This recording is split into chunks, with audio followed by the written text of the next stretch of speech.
જય માતાજી દોસ્તો, જય સિયારામ. જય માતાજી દોસ્તો, જય સિયારામ. અહીંયા તમે જોઈ શકો આપણે 62 બાય 100નો સેટ કમ્પ્લીટ થઈ ગયો છે. કેટલો ખર્ચો થયો, શું થયું એ તમને જાણકારી આપણી ગુજરાતી યુટ્યુબ ચેનલની અંદર, તો અમને સપોર્ટ કરજો. તો ચલો વિડીયો બની રહો. અહીંયા આમ તમે જોઈ શકો આમ આપણું 62 ફૂટ છે અને પહેલાં ખૂણાથી ત્યાં સુધી 100 ફૂટ છે. હાઇટની વાત કરીએ તો ત્યાં 25 ફૂટ હાઇટ છે અને અહીંયા આપણે 20 ફૂટ હાઇટ છે જમીનથી, બરાબર છે. અને આમ તમે જો આ જે ડિસ્ટન્સ છે 31 ફૂટનું ડિસ્ટન્સ ત્યાંથી આ કોલમ સુધી 31 ફૂટ છે અને અહીંયા 31 ફૂટ છે.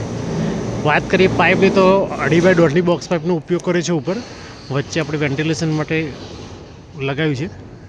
ઉપરથી પણ તમને બતાવી દઈશું. અહીંયા તમે જોઈ શકો છો આપણે જે ઉપર પાઇપ લગાવી છે એ 2 બાય 2ની ઉપર જે થાંભલો જે તમને ઊભો દેખાય છે એ 4 બાય 4ની બોક્સ પાઇપનો મજબૂત પાઇપનો ઉપયોગ કર્યો છે, જેની અંદર 20 ફૂટની અંદર 56 કે 60 કિલો વજન છે, હેવી ઉપયોગ કર્યો છે. એ રીતે એક અહીંયા ઉપયોગ કર્યો છે. અહીંયા શટર આવશે, અહીંયા પણ શટર આવશે, અહીંયા પણ શટર આવશે. તે પાછળ તમે જોશો એ પણ 10 ફૂટ દિવાલ છે અને 10 ફૂટ આપણે ઉપર પતરું લગાવ્યું છે ઊભું, બરાબર. ચલો હું ઉપરથી પણ તમને રિવ્યૂ કરાવી દઉં.